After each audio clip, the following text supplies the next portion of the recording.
my loves, what's up? Welcome back to my channel. I hope you guys are all doing really well. So I've actually been back from Japan for a week now, but I realized as I was like editing the vlogs that all of my vlogs were so heavily focused on the activities and the experiences, as it should be, but I never showed you guys anything that I purchased that I definitely wanted to sit down and share with you guys all, like a little haul. But I also wanted to highlight a few things that Juan and I just found to be super useful throughout our travels in Japan. I know a lot of you guys are planning to go to Japan this year, next year, lots of traveling in Japan as of late, but I thought it definitely would be really helpful to just include things that Juan and I just really found to be essentials for our trip. So I'm going to combine that into this video. Before we get into the haul and the essentials, if you guys are new here, my name is Carissa Burnside and I post tons of hauls, vlogs, and styling content, but most recently tons of travel vlogs in Japan and also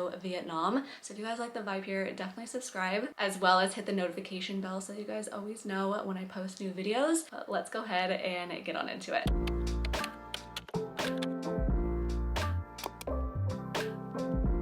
Okay, so I wanted to start with my essentials or some tips for Japan. My very first essential, it is crucial to have like a coin purse, a coin pouch. To be honest, most places we got by just fine using our credit cards. They're very widely accepted in Japan, but there are a lot of like street vendors, small restaurants, small shops, things like that that only accept cash. And Japan is huge on coins. I collected so many coins, so just having something that can keep all of the coins in one place I found to be very, very useful. Even Juan was throwing all of his coins into my pouch. I got this one specifically off of Etsy before we left for our trip, but don't fret if you forget to get one before your trip, because Japan is just filled with all these cute little shops that have tons of like coin purses and pouches that you can buy too. Along the same lines of just money, Juan and I ended up bringing cash because we weren't sure if we just wanted to bring cash and like exchange it, or if we just wanted to take out money from the ATM. We found, especially traveling throughout Vietnam, that other countries are really picky when it comes to the US dollar. It needs to be like crisp and like pristine condition in order to exchange it. Like any little mark on it, like they won't accept it. And it just ended up being a little bit more of a hassle than what it was really worth. So Juan and I just found it to be the best to go to a 7-Eleven, go to the ATM and withdraw money that way. The exchange rate is really great. You can choose how it shows up on your bank statement as either withdrawn in yen or US dollars. Always choose yen, you get the best exchange rate, because then it's just up to the bank to do the exchange rate, and it was flawless. So I definitely recommend. I don't think it's worth it to bring and carry cash with you. Just go to the ATM, take out money as you need it. The 7-Elevens are legit like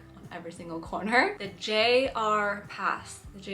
This was very helpful for us on our trip. So the JR Pass is the Japan Rail Pass. The shortest option I think available to purchase this is for 7 days, but they also have like a 14 and like a 21 or a 28 day pass as well. But you pay like a one-time fee to have it for 7 days, and then you just get unlimited rides across all of Japan of lines that are inclusive in Japan Rail. We use this to get to and from the airport to Tokyo, also when we traveled to Kyoto and back, also to Osaka. And to my surprise, there's quite a few lines just within Tokyo that you can use this for as well. So there's a difference between like the public and private railways, so that's why not every single railway in Tokyo you can use a JR Pass for. They make it pretty easy once you get there to determine if you can use your JR Pass or not. But this was so easy to get. I was stressing out about it before I got there because I wasn't sure if you needed to reserve it online beforehand and like pick it up there, but we didn't do that. You can just go to any of like the ticketing offices and purchase one while you're there. You don't have to reserve it ahead, but if you wanted to, you can reserve it online and then just pick it up once you get there. There's also a difference between reserved and non-reserved cars. So for instance, majority of the time just using this like throughout Tokyo, you don't have to like reserve a seat or anything in order to use your JR Pass. Even like to go to Kyoto, they have like a few cars on the Shinkansen pants in that are non-reserved, so you can just hop on and hop off as you please. But the reason why I bring this up is because in addition to just having the JR pass, you might have to go to one of like the kiosks and reserve your seat, and then it prints out another ticket, and that ticket is just like a confirmation of your reserved seat, but you still use this to like scan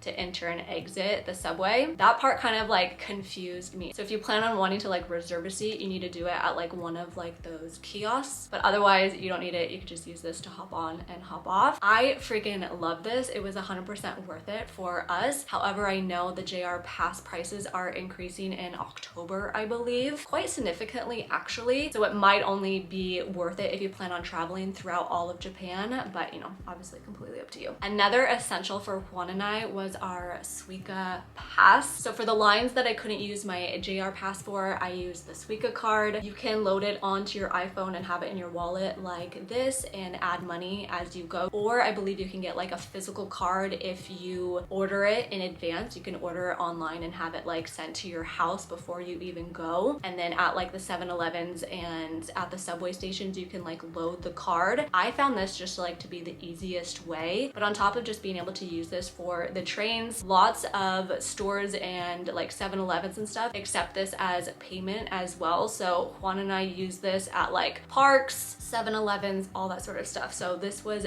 very, very useful. A couple other just quick notes about the Suica card is that you can actually download it before you even go to Japan and load it with money. So we did that before we even left. And also the Suica card doesn't accept Visa. We ended up having to use like a MasterCard, but I'm sure you can use like Amex or something like that as well. But I just wanted to make like that call out that it doesn't accept Visa credit cards. While I had my phone in my hand, another essential for us was Google Maps. Use Google Maps, don't use Apple Maps or anything like that, but it is so crucial if you plan on using the trains and like the subways. It just came in clutch. It gave you all of the details, exactly where to go in which station. If you need a transfer from one train to the next, it tells you what exit to go to, what platform to go to. It even has like all the little details if you click on the train, exactly the frequency of each of the trains. We wouldn't have been able to get around without having Google Maps, and I just really appreciate how integrated it was with the railway system and how accurate everything was as well. It only failed us once. It told us to go to like platform 1 when we needed to go to platform 2 once. It probably ended up being our fault at the end anyways. Also,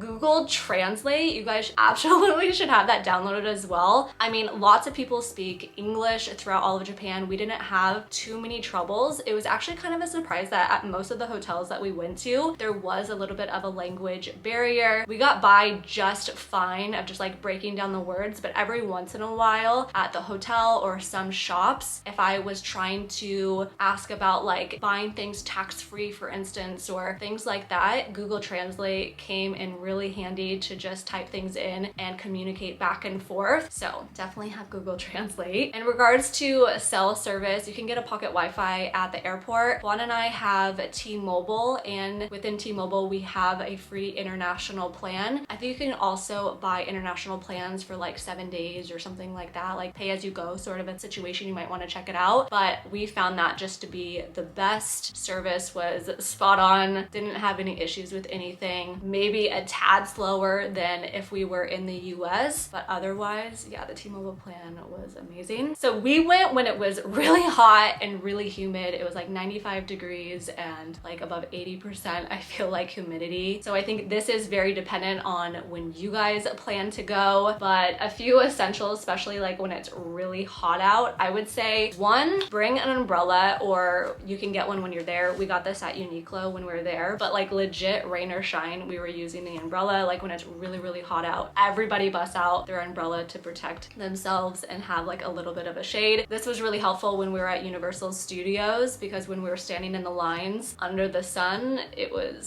spicy. So yeah, this was really helpful. And then there was only like one day on our last day there that was raining, so we ended up using this for actual rain. Another thing that was really popular, and I really recommend too, was a portable fan, just to help with all of the heat, man, this really keeps you cool. Another thing that was really popular is just having a washcloth or like a towel to just wipe up all of your sweats. Other than that, I brought a ton of like gray shirts or like colored shirts, and because the amount that I was like sweating, I was only sticking to white and black, so maybe that's a helpful tip for you guys too.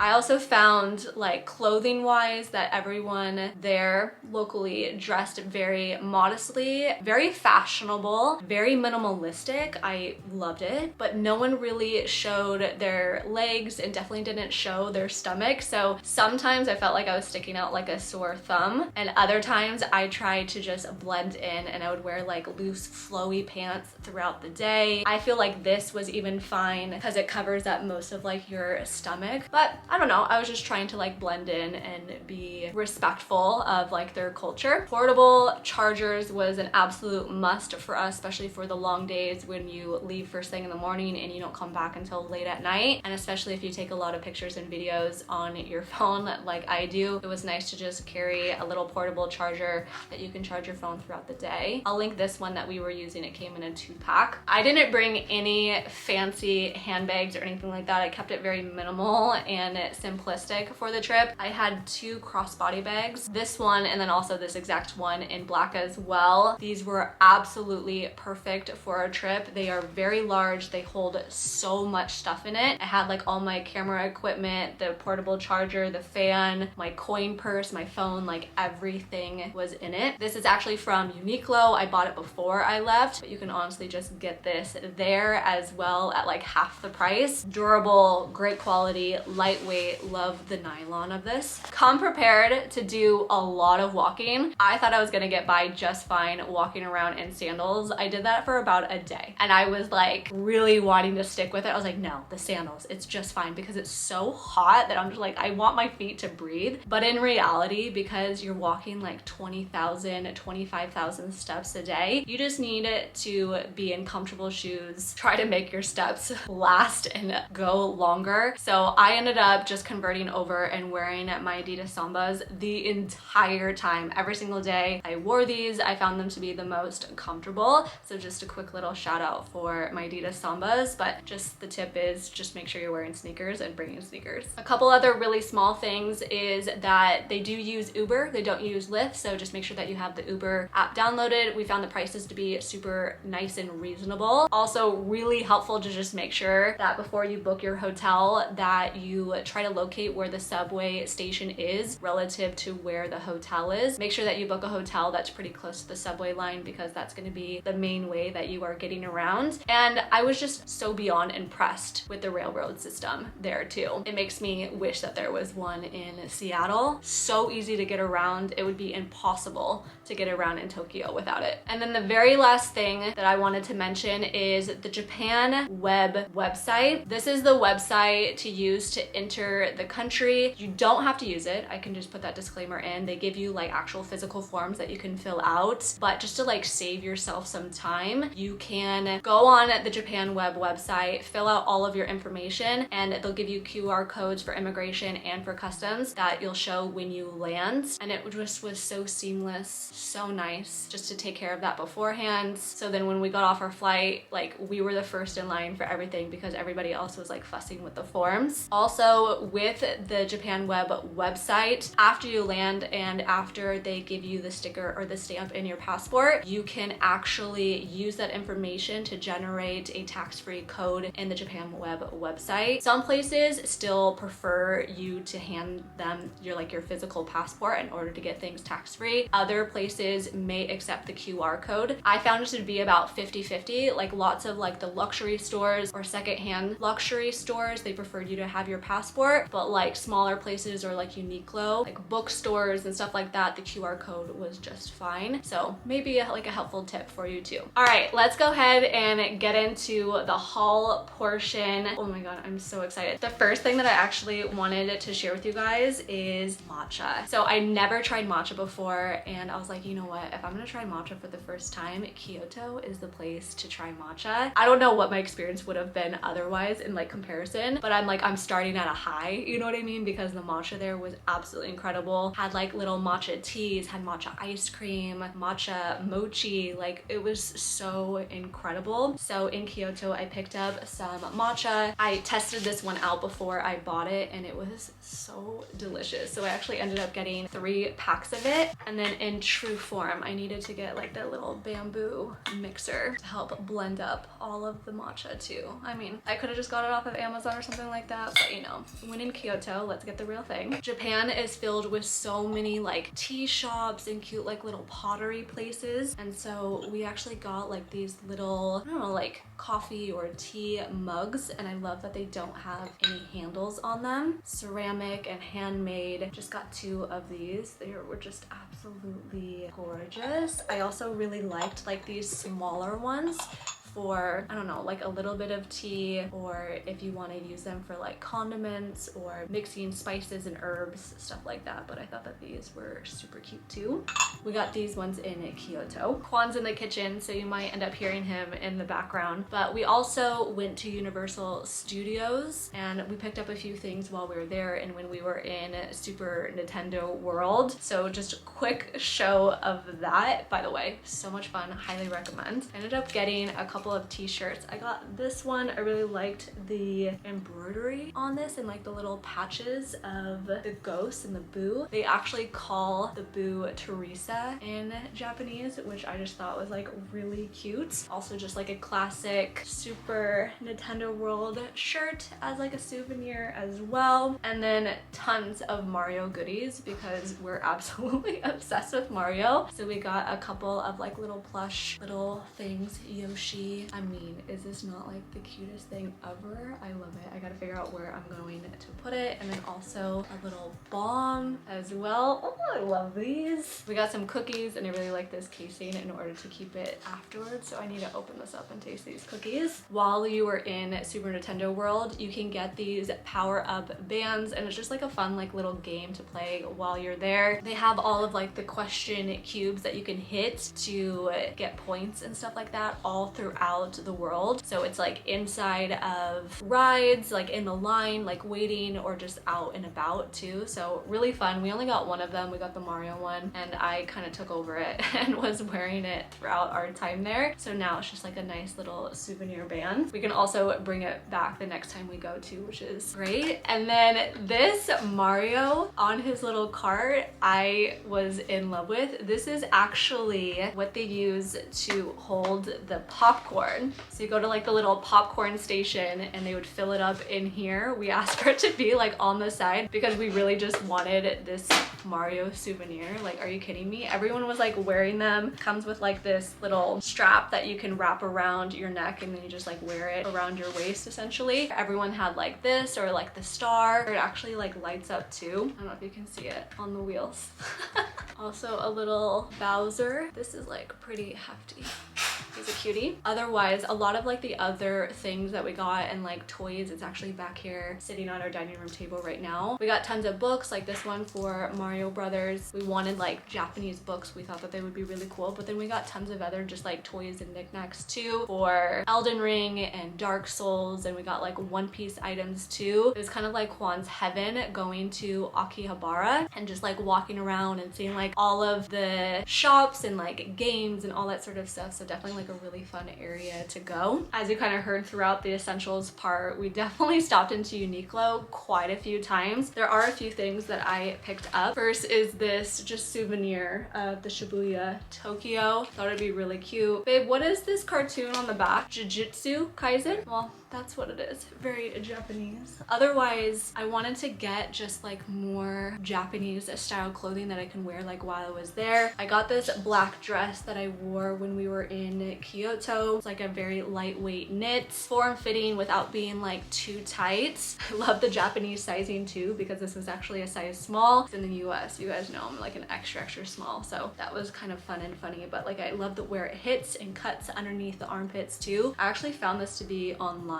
with Uniqlo, so something that you can purchase even here, which is great. It's not like a Japan exclusive. And then I got this skirt too, this maxi skirt, very wide and flowy. Oh, I was obsessed with it. It's really lightweight too. I think I got this in a size small as well. I couldn't find this online. I'll keep an eye out to see if like maybe it just hasn't hit Uniqlo online yet, you know? While we were in Kyoto, I stumbled across this shop where you can get like custom rings made, either in brass, silver, or even 10 or 14 karat gold rings, and I was just in love with them. They hand make them right in front of you, your exact ring size. They have this in a few locations in Kyoto, but then I saw that they also have one in Tokyo too, but it's from the brand Galanta. I got so many rings. I got a mix of some brass and some silver right here. I'll take it out of the pouch. And then I also got two like 14 karat golds rings as well. This one that's like a little bit thicker, and you can see it has like this little twist, and then this one that has like a little bit of like a hammered look to it but thin. Woo! I got those ones to fit either my middle finger or my pointer index finger. Then I just quickly put on these rings. So these are the brass ones. All of these thin ones I got kind of to be like a hammered kind of look, and then I got like this curved one, same sort of style but in silver, and then I got just a couple more smaller ones and then the same sort of style but just one to fit my middle finger or my pointer finger, so that way I can have like any sort of combination. I also like that you can pick the shininess of them, like you could pick it to be shiny or matte. Oh, I really highly recommend this place. It was such a fun find. All of this stuff I feel like was very reasonable price too, so highly recommend this place. Now getting into some of like my favorite purchases from the trip. Okay, so Japan, it's like secondhand designer heaven. They have shops everywhere, especially in Harajuku. There's a few like outside of the city in Tokyo. There's obviously some scattered throughout Shinjuku and Shibuya as well. Kyoto has tons too, but like seriously, heaven. There's so many shops, and I was going into like legit all of them. I was eyeing this Louis Vuitton purse for such a long time before even going to Japan, and if the stars aligned, I was like, I'm getting it, and I cannot believe I found it in Japan. But not only that, but at like an amazing price. They had this at so many of the shops too, but I got this for just a little over $1,000, and I couldn't even believe it. But like the condition of it is perfection. It's not like too beat up, it's patina just the right amount. My perfect little croissant handbag, and I've already been using it as like my daily purse. I have like all my stuff in it right now. But yeah, cute little vintage find. I'm absolutely obsessed with her. And I also got some Goyard totes. Okay, a little story time. I definitely wanted to get a Goyard tote while I was in Japan. It was like my #1 mission. I went to a couple of the locations in Tokyo, and they were just sold out in the colorway that I wanted, and I was like, oh my god, this probably isn't gonna happen, because if you guys don't know Goyard, you can't buy it online. You either have to go to the exact retail store location or buy it like secondhand. And one of the first places I went to when we arrived in Kyoto, I went to Goyard, and they had the exact tote that I wanted. So this is the St. Louis in the PM size, and then not only that, but then I ended up getting the mini as well, and this is, I believe, called the Anju. Oh my god, perfect little size for like a daily handbag. I was debating getting like the same colorway as the bigger tote in this, but I decided to just go with the black on black just to keep it simple. The Anju is the one that has like a leather interior to it, so it's lined with leather, versus the St. Louis is not lined with leather, and it's just like this in the inside. Both come with a little pouch that's like attached like this. I still have yet to bust these out and use them. I was kind of saving them to show it in this video. Super happy with these purchases, and I'm so happy that I got my hands on the exact colorway that I wanted. But that completes the entire haul. That is everything that I got in Japan that I wanted to share with you guys, as well as the helpful tips and just essentials for Juan and I. I really hope that you guys found this video just super helpful and also fun. If Japan is not on your bucket list, definitely add it to your bucket list. You have to go. It is so amazing. Juan and I are definitely dreaming up going back very soon. Once again, thank you guys so much for watching. Your love and support mean the world to me. I'll see you in a couple of days in my next video. Bye.